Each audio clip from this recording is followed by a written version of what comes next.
Muy bien. Bienvenidos a la Casa del Señor. En primer lugar, darles gracias por la invitación al grupo de pioneros. Darle gracias también a Alejandra por confiar en mí en esta mañana para transmitirle el mensaje del Señor. Para empezar, quiero presentarme. Mi nombre es Carlos. He venido con mi mujer Sheila y con mis hijas Olivia y Maya. Olivia tiene 6 años, Maya dentro de poco cumplirá 5 y venimos desde Santa Cruz. Pero yo soy originario de Argentina. Cuando tenía 8 años, mis padres volvieron para la península, volvieron para España porque mi madre es de origen español. Y entonces nos afincamos en el norte de España. Cuando entré en la adolescencia, mis padres se trasladaron del norte de España, de León, a Valencia para que mis hermanos y yo pudiésemos estudiar en el Colegio Adventista de Sagunto. Y aquello fue una experiencia extraordinaria para mí. Cambió mi vida sin duda. Han quedado amistades de entonces para toda la vida.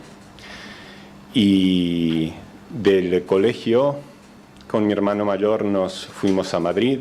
Allí estudié odontología. Y esto lo digo porque yo soy dentista y los dentistas somos hombres de ciencias. Van a tener que tener un poco de cariño hacia la forma en la que me voy a expresar porque yo no soy de letras. A nosotros lo que se nos da bien es hacer estudios, hacer cortes y coserlos, pero las palabras son más para personas que estudian letras.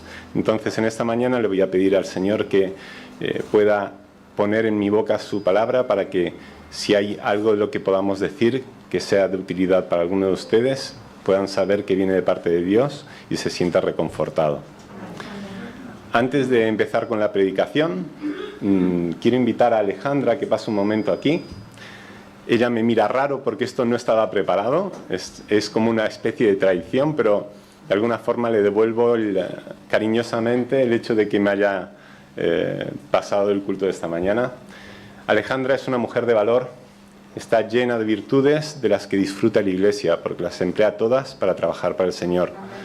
Pero si hay una cosa especial que tiene Alejandra con respecto a mí, es la forma en la que es capaz de modular mi estado de ánimo. Alejandra tiene la virtud del control de masas. Tiene esa capacidad de hacer que, estando una persona como yo que le cuesta relacionarse rígido en el asiento sentado, de repente sea capaz de soltar esa rigidez y convertirse en alguien diferente y más receptivo. Entonces en esta mañana le voy a pedir a Alejandra que haga su magia y que haga esa cosa que ella sabe hacer para que ustedes puedan sentirse un poco más cercanos los unos de los otros. Le voy a pasar el micro para que con esas cosas que ella hace pueda transmitirnos ese cariñito de la persona que está al lado.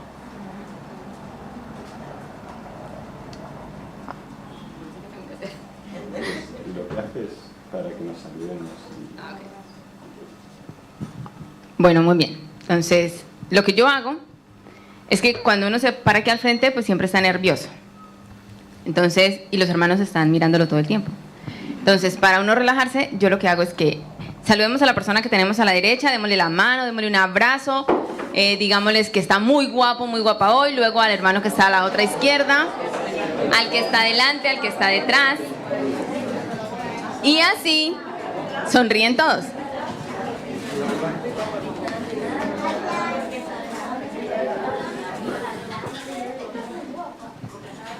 Sí, ahora uno ya los vio sonrientes, entonces ya también se siente más tranquilo. ¿Verdad que es extraordinaria? Pues ahora con este buen ánimo que tenemos, ¿a qué es diferente? Qué bendición poder contar con Alejandra, que nos cambia el ánimo a todos. Pues en esta mañana quiero hablarles de un asunto que es la fe. Si la fe fuese simplemente una palabra, tendríamos que buscar su significado en el diccionario. Pero la fe es algo bastante más allá que una palabra. Por lo que vamos a tener que buscar en un lugar donde las cosas con profundidad se encuentran más fácilmente. Vamos a buscarlo en la Biblia. Antes de ir a la Biblia, lo que quiero es si ustedes tienen alguna experiencia que quieran compartir o si mejor, para empezar vamos a definir qué es la fe. Y no hace falta que sea una definición catedrática. Ustedes pueden decir lo que sientan en su corazón que es la fe. ¿Qué es para ustedes la fe? ¿Quién se anima? Creer en algo que no es. Creer en algo que no es. Ella es de letras. ¿Qué más? ¿Alguien más? Gastón, yo te dije que hoy iba a contar contigo. ¿Qué es la fe para ti? Confiar confiar en Dios cuando las circunstancias siempre ameritan que no confíes en nada, ni siquiera en ti mismo. Amén. Realmente me estoy poniendo un poco nervioso porque veo que todos son de letras aquí. El único de ciencias parece que soy yo. Si vamos a la Biblia, vamos a encontrar en Hebreos, que es algo que vamos a ir haciendo un seguimiento, varios ejemplos de fe. Pero antes de ir a eso, me gustaría si alguno ha tenido una experiencia de fe. Si alguien quiere comentarnos o contarnos su experiencia de fe. Algo que realmente fue marcante para él y cambió su vida. Adelante. Te voy a dar el micro para que los que están en internet también puedan oírte.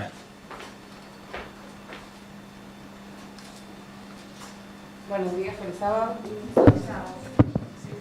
¿Qué tal?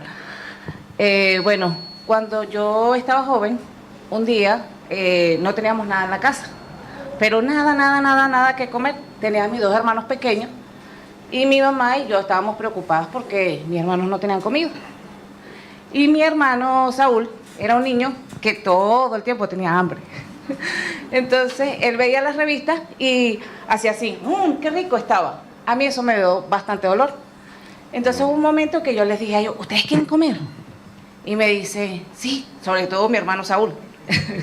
Entonces me dicen, sí. Yo le digo, bueno, vamos a orar. Yo empecé la oración para que Dios nos trajera comida en ese momento.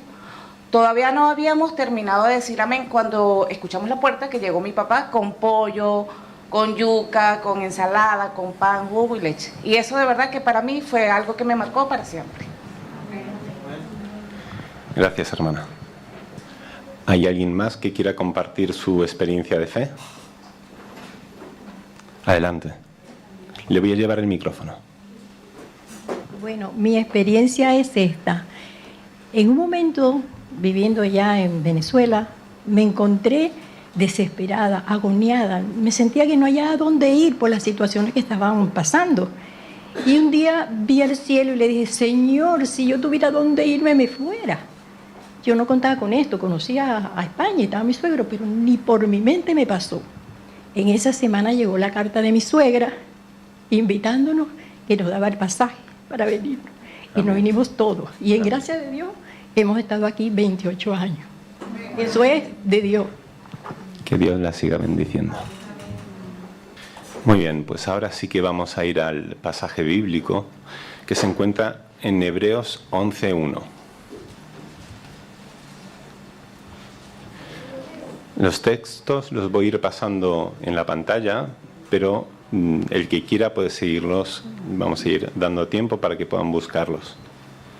Y dice, la fe es la certeza de lo que se espera y la convicción de lo que no se ve. ¡Wow! Esto es muy poético, esto es poco de ciencias.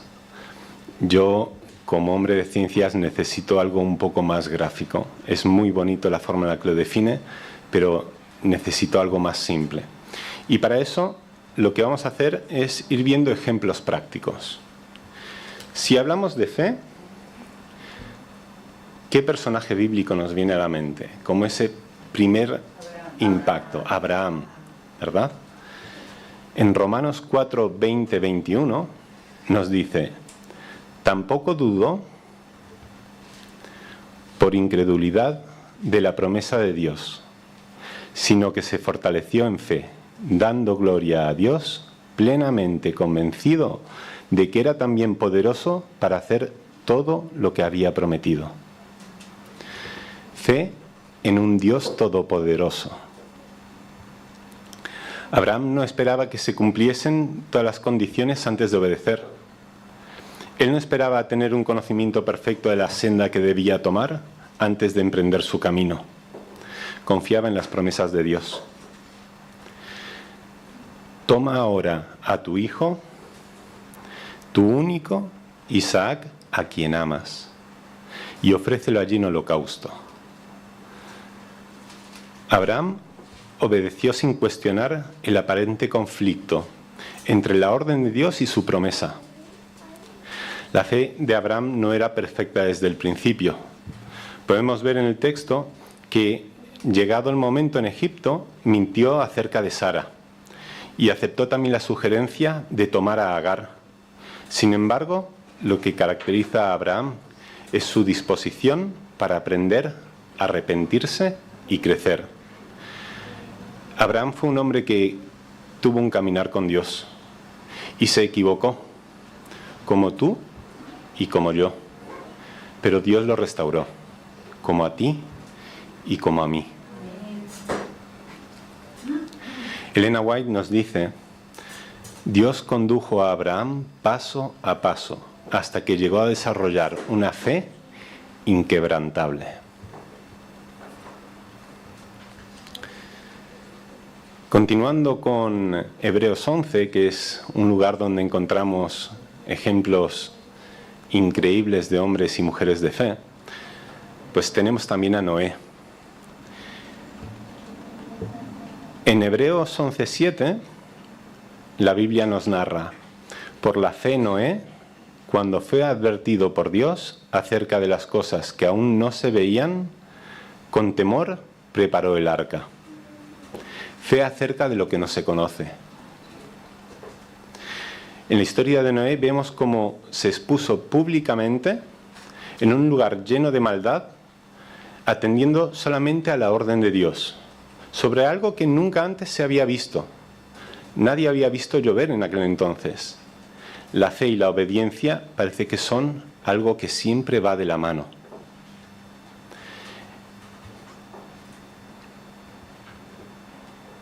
E hizo Noé conforme a todo lo que le mandó Dios. Así lo hizo. La repetición de esta frase en los capítulos 6 y 7 de Génesis indica la completa sumisión a las instrucciones divinas, sin añadir ni quitar absolutamente nada. La fe de Noé no solo lo salvó a él, fue un ejemplo para el mundo y salvó a su familia. En Patriarcas y Profetas nos dice: mientras construía el arca, Noé predicaba. Cada golpe de su martillo era un testimonio. Su vida era una predicación constante en favor de la justicia. Durante 120 años, Noé proclamó el mensaje de advertencia. Su fe fue probada hasta el extremo. Su perseverancia revela la fe profunda que no dependía de las señales visibles, sino de la confianza continua en Dios. En esta lista que estamos viendo de personajes que son ejemplos de fe, no puede faltar Moisés. Estamos este trimestre estudiando sobre él. Qué hombre extraordinario. Por la fe Moisés, ya adulto, renunció a ser llamado hijo de la hija de Faraón. Prefirió ser maltratado con el pueblo de Dios a disfrutar de los efímeros placeres del pecado. Consideró que lo oprobio por causa del Mesías era una mayor riqueza que los tesoros de Egipto, porque tenía la mirada fija en la recompensa. Fe como renuncia a la gloria personal. Los caminos de Dios son inescrutables. En la escuela sabática hemos podido ver que una característica natural de Moisés era la obediencia incondicional, incluso habiendo intentado esquivar el llamado cuando tuvo el encuentro con la zarza. Moisés fue un hombre que llegó a hablar con Dios cara a cara. La hermana Elena nos menciona: la paciencia y fe de Moisés fueron probados como pocas veces se prueba a un ser humano, pero él se aferró a Dios y nunca se desvió de su misión. El secreto del poder de Moisés no estaba en él, era su comunión con Dios. Moisés fue trasladado al cielo, nos dice en el conflicto de los siglos, como símbolo de los redimidos por fe. Hasta aquí hemos visto personajes que son un poco abrumadores. Hemos visto a Abraham, hemos visto a Noé, hemos visto a Moisés. Son grandes personalidades, pero también hemos visto que en sus vidas no todo fue perfecto, pero Dios siempre estuvo detrás de ellos. Estos grandes héroes elegidos por Dios nos marcan una pauta de a lo que uno pueda aspirar. Pero en esta mañana quiero coger un camino que es mucho más discreto, no por eso menos valioso. Vamos a ver un par de ejemplos antes de centrarnos en la historia que tengo para esta mañana. Por un lado tenemos al centurión. Su siervo estaba gravemente enfermo. Él creyó que Jesús podría sanarlo solo con decir una palabra, sin necesidad de estar físicamente. Solamente di una palabra y mi criado sanará, porque también soy hombre bajo autoridad y tengo bajo mis órdenes soldados, nos cuenta en Mateo. El centurión entendió que Jesús no necesitaba estar físicamente para sanar. Reconoció que la autoridad de Cristo era suficiente para actuar a distancia. En Mateo 8:10 nos dice: al oírlo Jesús se maravilló y dijo a los que le seguían: de cierto os digo que ni aun en Israel he hallado tanta fe. Qué piropo de parte de Jesús, increíble. A pesar de su alto rango, el centurión no se sintió merecedor de tener a Jesús en su casa. Reconoció que la indignidad que había en él no era compatible con el carácter sagrado de Cristo. No se consideraba digno ni de hablar directamente con Jesús. Su humildad era prueba de que su fe era genuina.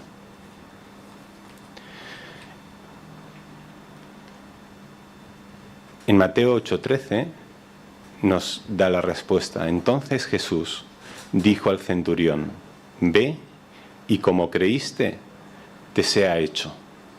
Y su criado fue sanado en aquella misma hora. La fe del centurión trajo la respuesta divina de inmediato. Dios honra la confianza absoluta en su palabra. No hubo un juego de espera, no hubo una prueba de fe. Fue algo inmediato. Fue proporcional a la demostración que una persona que no pertenecía al pueblo de Dios tuvo en el poder de Dios. Nuestro segundo ejemplo discreto es Rahab, una mujer que vivía junto a su familia en Jericó. Protegió a 2 espías israelitas porque creyó que el Dios de Israel le daría la tierra a su pueblo. Esto lo podemos ver en Hebreos 11:31. Por la fe Rahab, la ramera, no pereció juntamente con los desobedientes, habiendo recibido a los espías en paz. Rahab creyó que el Dios de Israel, aun no siendo ni su pueblo ni su cultura, era Dios. Lo podemos ver en Josué 2:9 al 11. Sé que Jehová os ha dado esta tierra, porque Jehová vuestro Dios es Dios arriba en los cielos y abajo en la tierra. Rahab no necesitó ver milagros. Con sus propios ojos, ella pudo saber, solamente teniendo estos espías, que venían de parte de Dios. Ella había oído lo que el Dios de Israel había hecho por su pueblo, y solo con eso creyó. Rahab mostró una comprensión sorprendente de la misericordia de Dios, que no se limita solamente al linaje israelita, sino que se extendía a todo aquel que creyera. Ahora ya hemos visto un par de ejemplos de personajes más cercanos, más humanos. Rahab y el centurión eran personas no tan importantes como pudiera ser Abraham, no en nuestra historia, ¿verdad? Estas personas que parecen más intrascendentes son un ejemplo claro que la mano de Dios no distingue entre unos y otros. Premia a todo el que confía en Él, independientemente de su circunstancia o su procedencia. Llegados a este punto, nos hacemos una idea de en qué consiste la fe. Hemos visto varios ejemplos, algunos prácticos de personajes mayores y de otros también menores. Cada uno en su contexto fueron hombres y mujeres de fe. Pero en esta mañana quiero centrarme en un encuentro en particular. Más que un encuentro, podríamos decir que es un asalto. Porque por la fe, la mujer cananea prácticamente persiguió a Jesús para obtener su bendición. Vamos a ponernos en contexto. Jesús lleva un tiempo predicando, sanando y enseñando por toda Galilea, rodeado de una multitud que le sigue como si él fuera una celebridad. Pero ojo, también se ha estado topando con gente que no le termina de creer, sobre todo fariseos. Y esto empieza a crear una cierta tensión. En Mateo 15, justo antes de este evento, Jesús tiene un encontronazo con los líderes religiosos por un tema trivial: lavarse las manos antes de comer. Jesús va al grano y les dice algo así como: no es lo que entra por la boca lo que contamina al hombre, sino lo que sale de ella. Claro, al oír esto los fariseos se pusieron echando humo por las orejas. Jesús decide alejarse un poco del foco y se va a un lugar bastante inesperado: las regiones de Tiro y Sidón, al norte, territorio pagano, es decir, tierra gentil. Aquí podemos ver en el mapa, voy a coger el micro y así mejor. Podemos ver en el mapa la región de lo que hoy es Israel, y ahí está Galilea, el mar de Galilea. Esto es el mar Mediterráneo, y Jesús está predicando por Galilea y se desplaza hasta Tiro, que es ese puntito de ahí arriba al que no llego a pesar de que soy alto, y Sidón, que está un poco más arriba. Para que se hagan una idea, Galilea de Tiro está a unos 60 kilómetros. Y Sidón, que está un poquito más arriba, a unos 80 kilómetros, en lo que esa región hoy sería el Líbano. Aquí tenemos prácticamente corredores profesionales, gente que le gusta esto del running. Cuéntanos, Gastón, una persona, no mires ahí porque eso es trampa, ¿cuánto puede tardar en recorrer 60 kilómetros andando? Corren kilómetros a 3 minutos 20, 3 minutos 30, 3 por 60, son 120 minutos, 2 horas y poco. Corriendo. En hacer, bueno, yo cuando era joven, porque soy joven, me siento joven, pero bueno, juventud ya empieza a acumularse. Cuando tenía 18 años, con mi grupo de amigos de la iglesia hicimos un reto de hacer una carrera de resistencia por la montaña en la que corrimos 80 y pico kilómetros, eran como 86 kilómetros. Empezamos al atardecer y terminamos al día siguiente. Yo era un joven atlético y tardé 16 horas en hacer esos 86 kilómetros supuestamente corriendo. Cuando llegué al destino, se me cayeron todas las uñas de los pies. No quedó nada de mí. Era aquello un desastre, una hecatombe. No quiero imaginar, entiendo que Jesús no lo hizo corriendo y entiendo que no era necesario hacerlo en 12 a 15 horas, que es lo que se puede hacer caminando sin parar a un ritmo normal. Entiendo que el ritmo y todo lo que ocurría por el camino sería diferente. Pero cuando yo llegué a aquella meta, lo último que estaba pensando era en ponerme a predicar. Yo necesité como un mes para recuperarme de aquello.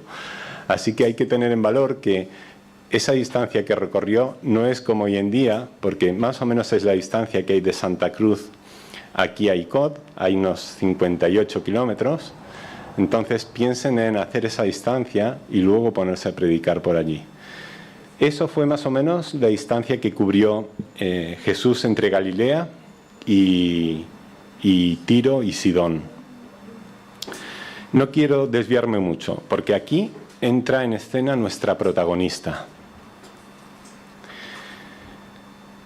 Nos dice Mateo 15:22 que, estando Jesús por esa zona, aparece una mujer descrita como cananea.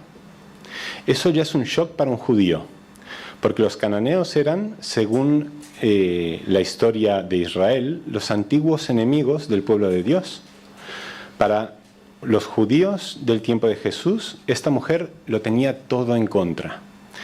Era pagana, era mujer y era cananea. Pero ella no se anda con rodeos. Llega gritando como si Jesús fuese su última esperanza, porque en realidad lo era, y le dice: Señor, hijo de David, ten misericordia de mí, mi hija está terriblemente endemoniada. Hay que resaltar algo importante de esta mujer, que es que reconoce a Jesús como el Mesías, al llamarlo hijo de David. Algo que probablemente ni ella terminaba de entender, pero su fe fue demostrada con esto. A continuación pasa algo raro. Jesús no responde ni una sola palabra. Guarda un silencio que se convierte en un silencio incómodo. Jesús con esto pone a prueba la fe de la mujer. Al guardar silencio, la invita a intentarlo aún con más fuerza.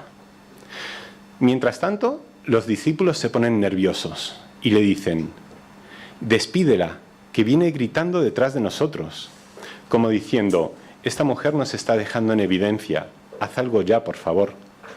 Y Jesús responde a esta mujer con algo que suena muy duro: no he sido enviado sino a las ovejas perdidas de la casa de Israel. Es decir, mi misión principal ahora es con los judíos. Pero ella no se rinde. Jesús conocía su corazón y dejó que su alma perseverante mostrara su convicción total en la compasión y el poder sanador de Cristo. Entonces la mujer se arrodilla delante de Jesús y le ruega: Señor, socórreme. Jesús le responde con una frase que cuando lo leí por primera vez me dejó helado. No está bien tomar el pan de los hijos y echarlo a los perros. No me cuadraba esta frase tan dura viniendo de Jesús. Había algo que necesitaba aclarar, y entonces fui al comentario bíblico, y allí nos explica que la referencia a la palabra perros o perrillos en otras versiones, en el griego original es una forma diminutiva, kunarion, que significa perrito doméstico, no perro callejero. En ningún caso era una humillación brutal. Me sentí aliviado, la verdad. Parece que está diciendo: tengo que alimentar primero a los hijos, refiriéndose a los judíos, y no a los perrillos, en este caso a los gentiles. Aquí viene el giro definitivo de nuestra historia. La mujer usa esa misma imagen para responder con una fe humilde y audaz. Sí, Señor, pero aun los perrillos comen de las migajas que caen de la mesa de sus amos. ¿Qué respuesta?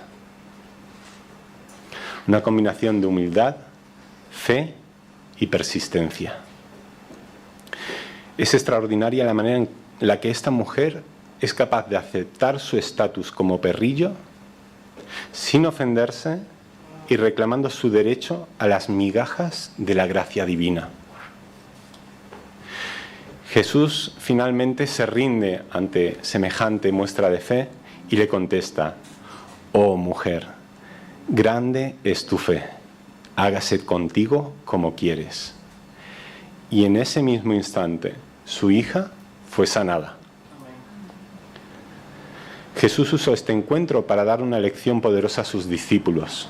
Ellos, que aún eran un poco estrechos de mentes en cuanto a los gentiles, fueron testigos de una fe más fuerte que la de muchos judíos. Este evento fue un anticipo del Evangelio para todos. No solo para los israelitas. Jesús muestra que la fe, y no la raza, es la verdadera llave de acceso al reino. La mujer cananea es un poderoso ejemplo de fe.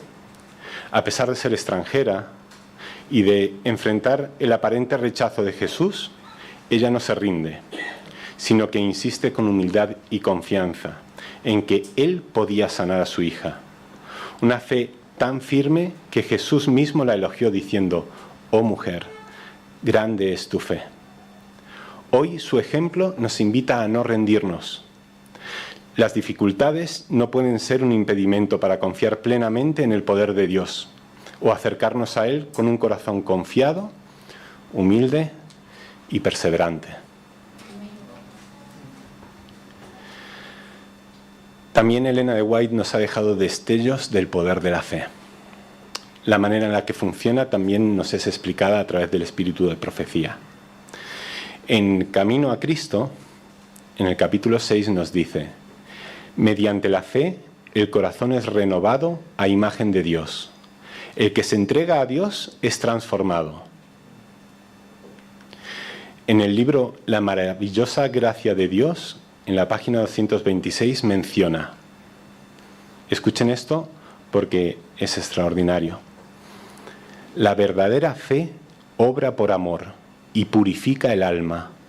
Por fe, el Espíritu Santo encuentra la entrada al corazón y allí produce una vida nueva.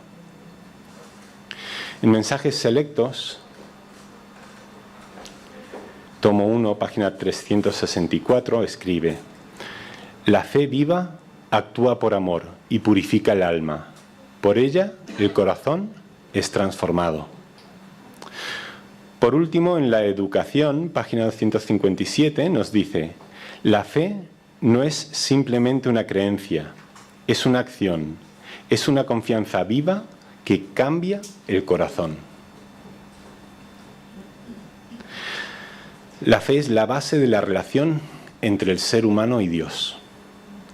Dice Hebreos 11:6: pero sin fe es imposible agradar a Dios, porque es necesario que el que se acerca a Dios crea que le hay y que es galardonador de los que le buscan. Esto destaca que el creer en Él y confiar en su carácter es esencial para vivir conforme a la voluntad de Dios. No se trata solamente de aceptar su existencia, sino de confiar plenamente en su poder, en sus promesas y en su amor. A través de la fe, el creyente que se acerca y busca agradarle puede vivir una vida con propósito. Estos relatos nos muestran la necesidad de una confianza auténtica en el poder de Dios. Una fe que no deja ningún lugar a la duda y nos invita a tener la certeza de que el Dios poderoso, creador del universo, que hizo un pacto con Abraham, hoy lo extiende a nosotros. Es nuestra responsabilidad hacer llegar esta buena nueva a tantos como nos sea posible. Conoce pues que Jehová tu Dios es Dios, Dios fiel, que guarda el pacto y la misericordia a los que le aman y guardan sus mandamientos hasta 1000 generaciones. Deuteronomio 7:9 nos invita a que vivamos una vida de fe, teniendo la certeza de que Dios tiene un compromiso con nosotros y es fiel cuando le buscamos de todo corazón.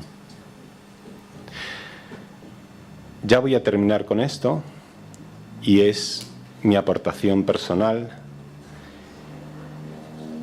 Cuando estábamos empezando la predicación, les pedí que me dijeran si habían tenido alguna prueba de fe. Y yo les voy a contar la mía en esta mañana. Hace algo más de un año, a Olivia, nuestra hija mayor, la atropelló un coche. Yo sé que muchos de ustedes oraron por ella. Olivia llegó al hospital con 3 fracturas en el cráneo y un corazón y un pulmón perforado. En ese entonces, Sheila y yo, lo único que podíamos sentir es que Dios estaba con nosotros. A todo el mundo que se acercaba, lo único que podía decirle es: no te preocupes, Dios me la va a cuidar. Ha pasado algo más de un año y después de haber estado más de 5 días en la UCI, Olivia está completamente restaurada. Podríamos decir, si Sheila y yo humildemente estuviésemos en Hebreos 11, que por la fe, Sheila y Carlos alcanzaron la gracia de Dios y fueron bendecidos con una nueva vida para su hija.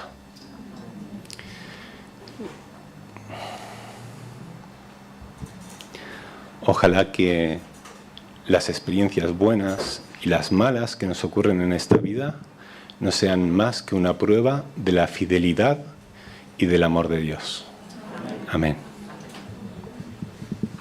Les invito a cantar nuevamente el himno Es una cuestión de fe.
Es una cuestión de fe, ninguno de ellos es mayor.